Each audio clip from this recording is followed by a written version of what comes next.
नमस्कार दोस्तों, आज हम फिर हाजिर हैं डिवोशनल भक्ति स्टोरी के नए एपिसोड में एक रोचक कहानी के साथ। तो चलिए शुरू करते हैं। दोस्तों, बहुत समय पहले की बात है। प्राचीन भारत में चंद्रपुर नाम का एक राज्य था जिस पर अत्यंत क्रूर और निर्दयी राजा चंद्रसेन का शासन हुआ करता था। राजा हर दिन एक नई लड़की से विवाह करता और दूसरे ही दिन वह अपनी नवविवाहित पत्नी को फांसी पर लटका देता। राजा के इन कठोर और क्रूर फैसलों से उसकी सारी प्रजा बहुत दुखी थी। राजा के मंत्री और दरबारी भी उससे अत्यंत परेशान थे, पर उनकी इतनी मजाल नहीं थी कि वे राजा के सामने अपनी नाराजगी जाहिर कर पाते या उसे समझाने का प्रयास करते। पूरे राज्य में एक अजीब सा भय और सन्नाटा पसरा हुआ था। राज्य के लोग बस इतना जानते थे कि राजा हर दिन एक नई लड़की से शादी करता है और अगली सुबह उसे मौत के घाट उतार देता है। पर वह ऐसा क्यों करता है, इसके पीछे का कारण कोई नहीं जानता था। राज्य के दक्षिण छोर पर घने जंगल के बीच एक बूढ़ा जादूगर अपनी बेटी सुवर्णलता के साथ रहा करता था। वह राजा के कृत्यों से भली भांति परिचित था, इसलिए समय रहते उसने नगर को छोड़कर जंगलों में रहना शुरू कर दिया था। उसकी बेटी सुवर्णलता अत्यंत सुंदर और अक्लमंद लड़की थी। वह अपने पिता के पास आने वाले हर व्यक्ति की मदद करती थी। अगर कोई बीमार व्यक्ति आता तो वह उसे औषधियां बनाकर ठीक कर देती। अगर कोई दुखी आत्मा उसके पास आती तो वह अपनी बातों से उसे सुकून देती थी। एक दिन जब जादूगर को किसी कार्य से नगर जाना था तो सुवर्णलता भी जिद करने लगी और उस दिन अपने पिता के साथ चल पड़ी। जब दोनों नगर में प्रवेश करके द्वार पर पहुंचे, तभी नगर से रोते बिलखते राजा को बद्दुआ देते हुए लोग आज फिर से उसके द्वारा फांसी दी गई एक लड़की के शव को उठाए आ रहे थे। बूढ़े जादूगर ने उन्हें देखा तो सारा माजरा समझते देर नहीं लगी। उसने तुरंत अपनी बेटी से वहां से चलने को कहा, परंतु सुवर्णलता ने जब उन रोते बिलखते लोगों को देखा तो उसका हृदय द्रवित हो उठा। वह बोली, नहीं पिताजी, पहले मुझे यह जानना है कि ये लोग इतने दुखी क्यों हैं और यह राजा को भला बुरा क्यों कह रहे हैं। जादूगर के बहुत समझाने पर भी वह वहां से नहीं गई। जब सुवर्णलता ने कुछ लोगों से इसका कारण पूछा तो लोगों ने एक बार उसे अजीब निगाहों से देखा और बोले, क्या तुम्हें कुछ भी नहीं पता? सुवर्णलता के मना करने पर भी उन लोगों ने अपनी पूरी पीड़ा भरी दास्तान उसके सामने कह सुनाई। सारी बात सुनकर सुवर्णलता एकदम सन्न रह गई, चौंक गई। कुछ देर बाद जब उसने अपने होश को संभाला तो वह अपने पिता से कहने लगी, पिताजी, मैं राजा से विवाह करना चाहती हूँ। बेटी के मुख से यह बात सुनकर जादूगर सन्न रह गया। वह सख्त स्तब्ध में आ गया और कहने लगा, बेटी, क्या तुम पागल हो गई हो जो ऐसी बातें कर रही हो? तुमने अभी अभी सुना नहीं कि वह राजा दूसरे ही दिन अपनी पत्नी की हत्या करवा देता है? सुवर्णलता कहने लगी, पिताजी, मुझे अच्छे से पता है कि मैं क्या कह रही हूँ। आप तो बस मुझे राजा के पास जाने की अनुमति दीजिए। अगर मैं अपनी बुद्धि के बल और सत्य के साथ एक निर्दयी व्यक्ति को बदल सकती हूँ तो यह मेरे जीवन की सबसे बड़ी उपलब्धि होगी। वरना एक दिन मरना तो सभी को है और किसी की मृत्यु राजा के नहीं बल्कि उस ऊपर वाले के हाथ में है। बहुत कहने सुनने पर ना चाहते हुए भी जादूगर को अपनी बेटी की जिद के आगे झुकना पड़ा। उसने भारी हृदय के साथ अपनी बेटी को राजा के पास जाने की अनुमति दे दी। पिता की आज्ञा मिलने पर सुवर्णलता ने उन्हें प्रणाम किया और एक दृढ़ निश्चय के साथ राजा के महल की ओर चल पड़ी। आखिर क्यों राजा विवाह के एक दिन बाद ही अपनी नवविवाहित पत्नी को फांसी पर लटका देता था? शुरू से राजा ऐसा क्रूर और निर्दयी नहीं था। वह एक बड़ा ही नेक दिल और प्रजा का ध्यान रखने वाला प्रजापालक राजा था। जब वह विवाह योग्य हुआ तो उसके पिता कमलसेन ने उसका विवाह रत्नप्रभा नाम की सुंदर युवती से कर दिया। रत्नप्रभा अपने नाम की ही तरह अति सुंदर और आकर्षक स्त्री थी। राजा चंद्रसेन भी उसके रूप का कायल हो गया था। वह दिलोजान से अपनी पत्नी से प्रेम करने लगा। सब कुछ ठीक चल रहा था। फिर एक दिन ऐसा हुआ कि राजा के पैरों तले जमीन खिसक गई। एक दिन जब राजा कचहरी से सीधे रानीवास की ओर आया और रानी के कक्ष में पहुंचा तो उसने जो दृश्य देखा उसे देख वह सन्न रह गया। उसकी पत्नी रत्नप्रभा एक गुलाम के साथ इश्क लड़ा रही थी। यह देखकर राजा चंद्रसेन का पूरा संसार उजड़ गया। उसने तुरंत अपनी पत्नी रत्नप्रभा और उस गुलाम को जिंदा ही एक दीवार में चिनवा दिया। रानी रत्नप्रभा की मृत्यु के बाद राजा गुमनामी के समुद्र में डूबता चला गया। उसने सबसे मिलना जुलना बंद कर दिया। कचहरी, दरबार सब छोड़ दिया। बस एक अंधेरे कमरे में खुद को बंद कर लिया। जब भी राजा आंखें बंद करता उसे अपनी पत्नी और गुलाम का वह दृश्य बार बार याद आता था। समय बीतता गया पर वह दृश्य राजा के दिल दिमाग से मिटा नहीं। बस वहीं से राजा के भीतर एक राक्षस ने जन्म ले लिया। अब वह प्रतिशोध की अग्नि में जलने लगा। राजा ने देश के मंझे हुए चित्रकारों को बुलवाया और रानी व गुलाम का वह दृश्य ज्यों का त्यों चित्रित करवाया। फिर उस चित्र को अपने सैन्य कक्ष की दीवार पर टंगवा दिया। अपनी पत्नी की बेवफाई से राजा इतना आहत हुआ कि अब उसे पूरी औरत जात ही बेवफा लगने लगी थी। उसके दिल में औरतों के प्रति जो नफरत की आग लगी वह कभी बुझ नहीं सकी। इसलिए उसने उस क्षण की विस्मरणीय पीड़ा को कैद करने के लिए वह चित्र अपने सामने रख लिया ताकि कभी भूल न पाए। क्रोध और प्रतिशोध की आग में जलते हुए राजा ने एक भयानक निर्णय लिया। अब वह हर दिन एक नई स्त्री से विवाह करेगा और अगली सुबह उसे मौत के घाट उतरवा देगा। शुरुआत में राजा के इस दर्दनाक और अमानवीय फैसले पर मंत्रियों ने उसे बहुत समझाने का प्रयास किया, परंतु राजा ने किसी की नहीं सुनी। उसका हृदय अब पत्थर बन चुका था। तब से लेकर अब तक राजा निर्दयता और क्रूरता से भरा जीवन जी रहा है। इधर जादूगर की बेटी सुवर्णलता भी राजा के महल में पहुंच गई। उसने महल के पहरेदार से कहा, मुझे राजा से मिलना है, मैं उनकी पत्नी बनना चाहती हूँ। यह सुनकर पहरेदार ने उसे अजीब दृष्टि से घूरा, जैसे यह विश्वास ही न हो पा रहा हो कि कोई ऐसी लड़की अपनी जान जोखिम में डालने के लिए आई है। फिर उसने चुपचाप उसका संदेश राजा तक पहुंचा दिया। राजा भी यह सुनकर चकरा गया। उसने सोचा, यह कैसी लड़की है जो अपनी मृत्यु को खुद ही गले लगाना चाहती है। राजा ने तुरंत सेवकों को आदेश दिया कि उस लड़की को तुरंत उसके सामने लाया जाए। सिपाहियों के साथ आती सुवर्णलता को राजा ने देखा और वह बस उसे देखता ही रह गया। आज तक उसने इतनी मासूम, सुंदर और शांति से भरी स्त्री नहीं देखी थी। सुवर्णलता की आंखों में एक अजीब सी सच्चाई और विश्वास था जिसे राजा ने महसूस किया। पहले तो उसके चेहरे पर एक खुशी की हल्की मुस्कान आ गई, लेकिन फिर कुछ ही क्षणों में वह मुस्कान मुरझा गई और उसके चेहरे पर मायूसी लौट आई।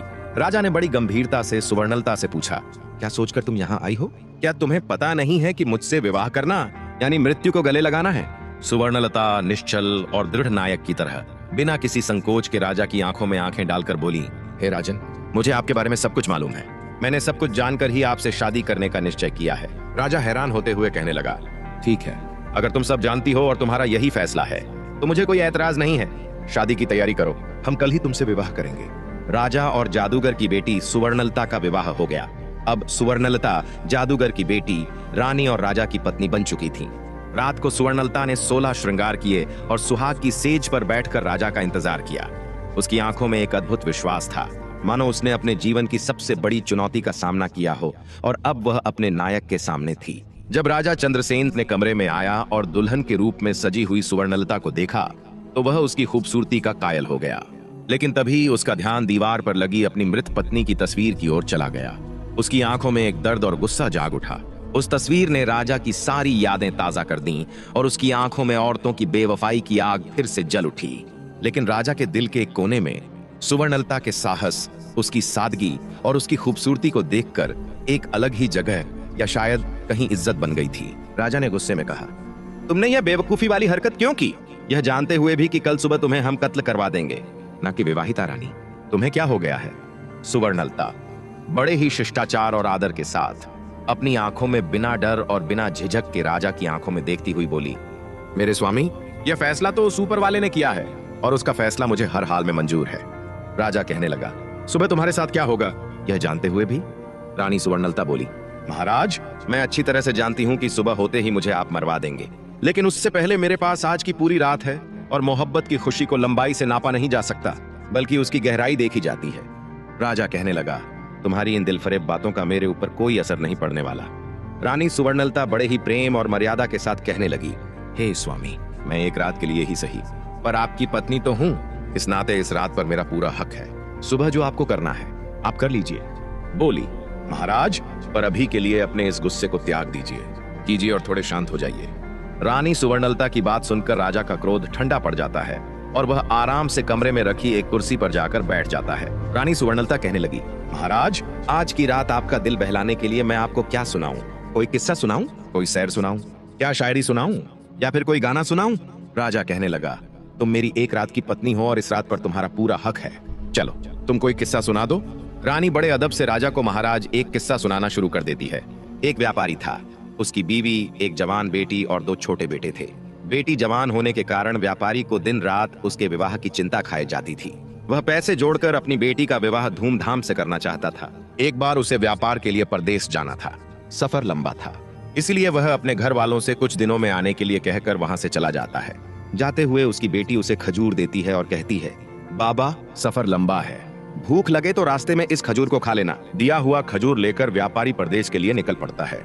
लंबा रास्ता और तेज धूप के कारण वह चलते चलते थक जाता है। तभी उसे रास्ते में एक कुआं नजर आता है। उसने सोचा, क्यों न थोड़ी देर यहीं बैठकर आराम कर लूं और खजूर खा लूंगा, साथ ही शीतल जल ग्रहण कर लूंगा, फिर आराम से परदेश के लिए निकल पड़ूंगा। इसी सोच के साथ वह कुएं के किनारे बैठकर आराम से खजूर खाने लग जाता है। खजूर खाते खाते उसके हाथ से एक खजूर कुएं में गिर जाता है। जैसे ही खजूर पानी में गिरता है, कुएं का बिल्कुल साफ और निर्मल पानी एकदम से खून में बदल जाता है और तभी कुएं के अंदर से गुस्से से भरा एक दैत्य निकल कर आता है। राक्षस की आंखें लाल थीं और उसके हाथों में धारदार तलवार थी। यह सब देखकर व्यापारी की सिट्टी पिट्टी गुम हो जाती है। मारे डर के वह थर-थर कांपने लगता है। दैत्य गुस्से से उस व्यापारी से कहता है, मैं तुम्हें छोड़ूंगा नहीं, अपनी तलवार से तुम्हारे टुकड़े टुकड़े कर दूंगा। व्यापारी पहले ही डरा हुआ था। यह बात सुनकर वह भय से कांपने लग जाता है और कहता है, हे दैत्य, मैंने तुम्हारा क्या बिगाड़ा है? तुम मुझे क्यों मारना चाहते हो? दैत्य कहने लगता है, आदमजात, तुमने जो खजूर कुएं में फेंका वह मेरे मासूम बच्चे की हलक में जाकर फंस गया, जिससे उसकी मृत्यु हो गई। व्यापारी कहने लगा, माफ करें दैत्यराज, मुझे आपका बेटा कहीं नजर नहीं आया और वह खजूर मुझसे गलती से कुएं में गिर गया। दानव गुस्से में बोला, हम राक्षस तुम आदमियों को नजर नहीं आते। तुम्हें खजूर खाते हुए एहतियात बरतनी चाहिए थी, पर तुम्हारी मृत्यु निश्चित है, नादानी में हो या जानबूझकर। गुनाह तो गुनाह होता है। अब मैं तुम्हारे टुकड़े टुकड़े करके अपने बेटे की मृत्यु का बदला लूंगा। खून के बदले खून, यही इंसाफ है। आखिरकार व्यापारी बेचारा मजबूर होकर कहने लगा, राक्षस राज, अगर मुझे मारने से तेरा बदला पूरा हो जाएगा तो मुझे मंजूर है, पर मेरी शर्त है। राक्षस कहने लगा, कैसी शर्त? व्यापारी भारी हृदय के साथ कहने लगा, मेरे ऊपर अभी बहुत सी जिम्मेदारियां हैं। मैंने लोगों से कर्ज ले रखा है, वह कर्ज अदा करना है और अपनी जवान बेटी की शादी करनी है। एक बार यह जिम्मेदारी पूरी कर दूं, फिर मैं खुद तुम्हारे पास आऊंगा, फिर तुम बेशक अपना बदला पूरा कर लेना। यह सुनकर राक्षस सोच में पड़ जाता है। इतनी कहानी कहते कहते सुबह हो जाती है और रानी किस्सा सुनाना बंद कर देती है। राजा कहने लगा, तुम चुप क्यों हो गई? मुझे बताओ कि राक्षस ने व्यापारी को मार दिया या फिर उससे कहे अनुसार कुछ समय की मोहलत दे दी? रानी कहने लगी, महाराज, रात खत्म तो बात खत्म, अब सुबह हो चुकी है और मेरे मरने का वक्त आ गया है। राजा कहने लगा, लेकिन मुझे कम से कम इतना तो बता दो कि राक्षस ने उसे मारा या छोड़ दिया। रानी बोली, राजा, कहानी बहुत लंबी है, पूरी बताने के लिए वक्त की जरूरत है और अब वक्त खत्म हो चुका है। यह सुनकर राजा सोच में पड़ जाता है। कुछ सोचकर राजा अब अपनी नवविवाहित रानी से कहता है, तुम चिंता मत करो, हम वक्त को रोक देंगे। हम तुम्हें एक दिन की जिंदगी और प्रदान करते हैं। अब तुम किस्सा सुनाओ। तब रानी कहती है, नहीं मेरे सरताज, किस्से तो रातों को सुनाए जाते हैं, सुबह का वक्त तो हो चला है, आप अपने राजसी कार्य कीजिए, आगे का किस्सा तो मैं रात को ही सुनाऊंगी। यह सुनकर राजा सोचता है, कितनी ही लड़कियां मेरे पास आईं और मौत के घाट उतार दी गईं। सबके चेहरे पर मौत का भय साफ नजर आता था, पर इसके चेहरे पर तो भय नाम की कोई चीज ही नहीं है। खैर, इसका किस्सा मुझे बहुत दिलचस्प लगा है, इसलिए इसकी जान सिर्फ आज के लिए बख्श दी, कल इसका भी वही हाल होगा। राजा वहां से चला जाता है और अपने दिन भर के राजसी कामों में व्यस्त हो जाता है। इधर रानी हाथ जोड़कर उस ऊपर वाले से प्रार्थना करती है, हे भगवान परमेश्वर, मेरे पति को सद्बुद्धि देना, उसके इन पाप कृत्य को क्षमा करना और उसे सही रास्ता दिखाना। प्रभु, शाम का वक्त हो जाता है। राजा बेसब्री के साथ कमरे में आता है और कहता है, रानी, अब जल्दी से किस्सा सुनाना शुरू कीजिए। राजा की बेसब्री को देखकर रानी कहती है, थोड़ा सब्र रखो महाराज, मैं आपके लिए खाना लगा देती हूँ, पहले भोजन कर लीजिए, फिर मैं आगे का किस्सा सुनाना शुरू करूंगी। हम कहकर रानी राजा को खाना परोस देती है। राजा कहने लगा, यह तो नौकरों के काम है, तुम ये क्यों कर रही हो? रानी बड़े प्यार से कहने लगी, नहीं मेरे स्वामी, यह एक पत्नी का कर्तव्य है कि वह अपने पति का ख्याल रखे। राजा कहने लगा, तुम्हें कौन सा मेरे साथ पूरा जीवन व्यतीत करना है, और वैसे भी आज की रात के बाद तो यह काम नौकरों ने ही करने हैं। रानी कहने लगी, स्वामी, आज की रात ही सही, पर आपकी सेवा करने का मौका तो मिला, मरते समय सुकून से मर सकूंगी। जितना भी समय मिला है मैंने अपने पति की सेवा की। यह सुनकर राजा के दिल को बड़ा सुकून मिला, लेकिन तभी उसे अपनी बीवी की बेवफाई याद आ गई। राजा गुस्से से कहने लगा, ये फालतू की बातें मुझसे मत करो और जल्दी से कहानी सुनाना शुरू करो। राजा की बात सुनकर रानी किस्सा सुनाना शुरू कर देती है। व्यापारी की बात सुनकर थोड़ी देर विचार करके दैत्य बोला, अगर मैं तुम्हें कुछ समय की मोहलत दे दूं तो क्या गारंटी है कि तुम वापस आओगे? व्यापारी कहने लगा, हे राक्षस राज, उस ऊपर वाले की कसम खाकर, भगवान की कसम खाकर कहता हूं कि मैं अपने कामों को अंजाम देकर यहाँ फिर से आऊंगा और खुद को तुम्हारे हवाले कर दूंगा, मेरा विश्वास करो। दैत्य कहने लगा, ठीक है, मैं तुम्हें 40 दिन की मोहलत देता हूँ। व्यापारी दैत्य का शुक्रिया करते हुए अपने घर की तरफ चल देता है। कुछ दिन के सफर के बाद वह अपने घर पहुंच जाता है। व्यापारी को घर आया देखकर उसकी पत्नी और बच्चे खुश हो जाते हैं। उसकी पत्नी कहती है, स्वामी, आप थक गए होंगे, हाथ मुंह धो लीजिए, तभी मैं आपके लिए खाना लगाती हूँ। इस बार पता नहीं क्यों मेरा दिल बहुत घबराया हुआ है, शुक्र है उस भगवान का, आप सही सलामत घर पर आ गए। उसकी पत्नी के मुख से यह बातें सुनकर अंदर ही अंदर व्यापारी का हृदय पीड़ा से तड़प उठता है। उसने सोचा, जब हमेशा के लिए जाऊंगा तो मेरी पत्नी और बच्चों का क्या होगा? व्यापारी ने कागज के अंदर अपनी जिंदगी के बचे हुए दिन लिखे होते हैं। धीरे धीरे समय बीतता जा रहा था। व्यापारी के जीवन के बचे हुए दिन धीरे धीरे कट रहे थे। उसने अपनी बेटी के लिए योग्य रिश्ता देखकर उसकी शादी कर दी और उसे विदा कर दिया। खुशी के साथ साथ व्यापारी अंदर से दुखी भी था, क्योंकि आज उसकी अंतिम रात थी। कल का दिन उसका आखिरी दिन था। कल वह दैत्य उसे टुकड़े टुकड़े कर देगा। व्यापारी बिस्तर में पड़ा पड़ा यही सब सोच रहा था। नींद उसकी आंखों से कोसों दूर थी। उसे रह रहकर यह बात खाए जा रही थी कि उसके मरने के बाद उसकी पत्नी और बच्चों का क्या होगा। दुखी हृदय के साथ व्यापारी उठकर बैठ जाता है और सिसक सिसक कर रोने लगता है। उसके रोने की आवाज सुनकर उसकी पत्नी भी उठ जाती है। व्यापारी को ऐसे रोते हुए देखकर घबरा कर वह उससे पूछती है, क्या हुआ स्वामी, आप रो क्यों रहे हो? व्यापारी पहले तो बात को टालने की कोशिश करता है, लेकिन जब उसकी पत्नी ने ज्यादा जोर देकर पूछा तो वह टूट जाता है और सारा किस्सा अपनी पत्नी को रोते रोते सुना देता है। सारी बात सुनकर व्यापारी की पत्नी का कलेजा मुंह को आ जाता है। वह तड़प उठती है और कहती है, स्वामी, आपकी जगह पर मैं उस दैत्य के पास जाऊंगी। मुझे चाहे कुछ भी हो जाए, चाहे वह दैत्य बेशक मेरी जान ले ले, पर मैं आपको कुछ भी नहीं होने दूंगी। किस्से के बीच में ही वह बोल पड़ता है, वाह क्या औरत है, ऐसी औरत भी दुनिया में होती हैं। ऐसी नेक और वफादार बीवी की दहलीज पर तो फरिश्ते भी अपना सिर झुका दें। राजा ने कहा। रानी कहने लगी, बिल्कुल ठीक कहा महाराज। कुछ बदचलन औरतें होती हैं जिनकी वजह से सभी औरतों पर उंगली उठाई जाती है, पर सबको एक जैसा समझ लिया जाता है। यह सुनकर राजा सोच में पड़ जाता है। रानी फिर आगे का किस्सा सुनाना शुरू कर देती है। व्यापारी अपनी पत्नी को समझाते हुए कहता है, हे मेरी बात मत करो प्रिय, मरे हुए होते हैं। अगर तुम्हें कुछ हो जाए तो धिक्कार है मेरे ऊपर। तुम्हें यह भी कैसे कह दिया कि तुम मेरी जगह उस राक्षस के पास चली जाओगी? गलती तो मुझसे हुई है और इस गलती की सजा तो मुझे ही भोगनी पड़ेगी। तुम मेरे बच्चों का ख्याल रखना, उन्हें मेरी कभी कमी महसूस मत होने देना। व्यापारी अपनी पत्नी को खूब समझाता है। ऐसे ही बातों बातों में रात निकल जाती है और सुबह हो जाती है। व्यापारी भारी हृदय के साथ अपने छोटे बच्चे और बीवी को गले लगाकर उनसे विदाई लेकर वहां से निकल पड़ता है। लंबा रास्ता तय करके वह उसी जगह पहुंच जाता है जहां उसे वह दैत्य मिला था। व्यापारी दैत्य को आवाज देता है, राक्षस राज, मैं तुम्हारे पास आ गया हूं। मेरे 40 दिन पूरे हो गए हैं। आओ मेरी जान लेकर अपना बदला पूरा कर लो। व्यापारी की बात सुनकर दैत्य बाहर आता है और व्यापारी से कहता है, तुम बहुत बहादुर हो जो इस तरह खुद मेरे पास मौत के मुंह में चलकर आ गए हो। लेकिन ऐ आदमजात, मैं तुम्हें मारूंगा नहीं, क्योंकि मैंने तुम्हें माफ कर दिया है। दैत्य आगे कहता है, जब तुमने मुझसे समय मांगा था तब मुझे तुम्हारे ऊपर यकीन नहीं था, इसलिए उसी दिन से मैं तुम्हारा पीछा कर रहा था। तुमने जो कुछ भी कहा था वह बिल्कुल सच था। अब जाओ और अपनी बीवी बच्चों को संभालो, तुम्हारे बिना उनका रो रो कर बुरा हाल है। दैत्य के मुख से यह बातें सुनकर व्यापारी की खुशी का ठिकाना नहीं रहा। उसने उस दैत्य का हाथ जोड़कर शुक्रिया किया। किस्सा समाप्त होते होते राजा पूरी तरह से भावुक हो चुका था। वह अब रानी की ओर प्यार भरी नजरों से देखने लगा। रानी बोली, हे महाराज, सभी औरतें बिल्कुल भी एक जैसी नहीं होती हैं, और जब तक आप उस तस्वीर को अपने कमरे से नहीं हटा देंगे तब तक आपकी पीड़ा कभी कम नहीं होगी और आप हर औरत को बदचलन ही समझेंगे। इतना सुनकर राजा अपनी बेवफा पत्नी की वह तस्वीर फाड़कर नष्ट कर देता है। फिर रानी के हाथों को अपने हाथ में लेकर वह कहता है, हे रानी, आज तुमने मेरा हृदय परिवर्तित कर दिया है। मैंने पापी होकर कितने पाप किए हैं, लेकिन आज तुमने मेरी आंखें खोल दी। रानी कहने लगी, हे महाराज, आप मुझे मारना चाहे तो बेशक मार दें, लेकिन मेरी एक शर्त है कि आप मुझे सिपाहियों के हाथों से नहीं बल्कि खुद अपने हाथों से मारें। मुझे यह बिल्कुल भी गवारा नहीं है कि मुझे कोई सिपाही हाथ लगाए। आपके हाथों से मरूंगी तो मेरे मन को सुकून मिलेगा। राजा कहने लगा, नहीं मेरी रानी, मैं तुम्हें कुछ नहीं करूंगा। मेरा खोखला भ्रम तोड़कर एक जिल्लत भरी जिंदगी से बाहर निकालने वाली देवी हो तुम, मेरी प्रिय। मैं हमेशा तुम्हें अपनी पलकों पर बिठाकर रखूंगा। जितना पाप मैंने किया है शायद उसके लिए वह ऊपर वाला मुझे कभी माफ न करे, पर बची हुई जिंदगी में सिर्फ खुशियां बांटना चाहता हूँ, अपनी प्रजा और तुम्हारे साथ। उधर जब जादूगर को यह पता चला कि उसकी बेटी सिर्फ सही सलामत ही नहीं बल्कि राजा की आंखें खोलने वाली उसकी हत्यारिन रानी बन गई हैं और राजा अब एक नेक इंसान बन गया है, तो उसकी खुशी का कोई ठिकाना नहीं रहा। राजा चंद्रसेन और रानी सुवर्णलता के साथ एक हंसी खुशी जीवन व्यतीत करते हैं। व्यापारी ने अपनी गलती की सजा स्वीकार की, लेकिन उसकी पत्नी और बेटी की निष्ठा और प्रेम ने उससे अंततः एक नई राह दिखाई। राक्षस ने उसकी ईमानदारी और समर्पण को देखकर उसे माफ कर दिया और वह घर लौटने में सफल हुआ। राजा ने रानी की समझदारी और बलिदान को समझा और अपनी पुरानी पीड़ा से मुक्ति पाई। यह कहानी कहती है कि सच्चे प्रेम और नैतिकता की शक्ति से ही जीवन में बदलाव लाया जा सकता है। राजा चंद्रसेन, जो स्त्रियों को केवल अपने अहंकार का शिकार बनाता था, आज खुद समय के चक्कर में फंस चुका था।